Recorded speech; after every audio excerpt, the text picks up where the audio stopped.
Timnas Indonesia lolos semifinal Piala AFF 2022 sebagai runner-up grup A. Namun sebelum kita bahas, mohon luangkan jari Anda untuk menekan tombol subscribe di bawah ini agar kalian gak ketinggalan info menarik seputar berita Timnas Indonesia di setiap harinya. Kalau sudah subscribe, mari kita lanjut. Timnas Indonesia sudah dipastikan lolos ke babak semifinal Piala AFF 2022 usai finish sebagai runner-up grup A dengan 10 poin plus 9 gol. Indonesia mencatatkan perjalanan cukup baik di sepanjang fase grup, yakni menang 3 kali, menghadapi Kamboja dengan skor 2-1, menang 7-0 menghadapi Brunei Darussalam, dan menang 2-1 saat jumpa Filipina. Indonesia cuma mengemas satu hasil imbang saat jumpa Thailand dengan skor 1-1. Klasmen grup A sendiri dipuncaki Thailand dengan 10 poin atas plus 11 gol yang didapat dari mengalahkan Brunei 5-0, mengalahkan Laos 4-0, mengalahkan Kamboja 3-1 dan bermain imbang 1-1 saat berjumpa Indonesia. Ini sebagai runner-up grup A, Indonesia diprediksikan akan jumpa Vietnam di semifinal sang pemuncak klasmen grup B sementara ini. Seperti diketahui, regulasi Piala AFF 2022 mempertemukan juara grup A menghadapi runner-up grup B dan runner-up grup B menghadapi juara grup A. Lolos ke semifinal dan berpotensi menghadapi Vietnam.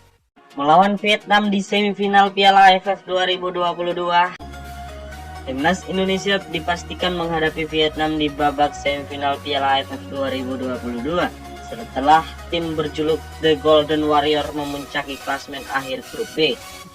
Laga semifinal ini akan dimainkan sebanyak 2 kali. Leg pertama akan dimainkan di Stadion Utama Gelora Bung Karno pada 6 Januari dan leg kedua dimainkan di Hanoi, Vietnam pada 9 Januari.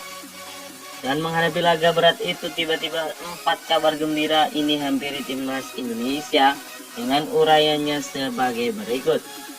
Yang pertama, PSSI siapkan 50.000 tiket semifinal. Pertandingan semifinal leg pertama Timnas Indonesia di Piala AFF 2022 dipastikan PSSI akan berlangsung pada sore hari pukul 16.30 waktu Indonesia Barat seperti babak grup. Semua izin kepolisian kick off semifinal leg pertama Timnas Indonesia di Stadion Utama Gelora Bung Karno jam 16.30 waktu Indonesia Barat, kata Yunus Nusi. Untuk itu sementara PSSI melepas jumlah tiket sebanyak 50.000 lembar. Ini sesuai dengan izin yang diberikan Polri sebelum Piala AFF 2022 berlangsung. Adakah jumlah tiket bisa ditambah, tetapi PSSI enggan berenggan-enggan. Kedua, Park Hang-seo puji skuad Garuda. Setelah mengetahui lawan di semifinal, Park Hang-seo pun memberikan penilaiannya terhadap skuad Garuda. Dirinya menyebut Timnas Indonesia telah mengalami perubahan yang cukup signifikan. Oleh karena itu, pelatih asal Korea Selatan itu menegaskan bahwa Timnas Indonesia tidak dapat diremehkan. Kabar baik yang ketiga yaitu unggul head to head Vietnam, maka ini akan menjadi pertemuan kesekian kalinya antara kedua pelatih asal Korea Selatan, yakni Shin Tae-yong dan Park Hang-seo. Sudah cukup lama memang Timnas Garuda tak pernah menang atas Vietnam. Terakhir kemenangan tersebut diraih pada edisi AFF 2016 silam.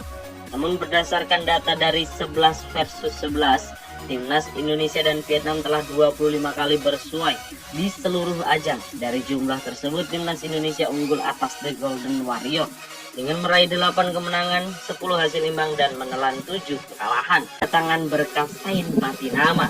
Presiden Joko Widodo sudah menandatangani keputusan Presiden Kapres permohonan naturalisasi calon pemain Timnas Indonesia, yakni Sain Patinama, Caps tentang pemberian kewarganegaraan RI untuk Sain Patinama sudah ditandatangani oleh Bapak Presiden Jokowi. Selanjutnya bersangkutan akan mengikuti pengambilan sumpah di Kanwil Kemenkumham Provinsi DKI Jakarta dan Menpora Zainuddin Amali. Itulah 4 kabar gembira Timnas Indonesia hari ini. Jadi bagaimana menurut kalian?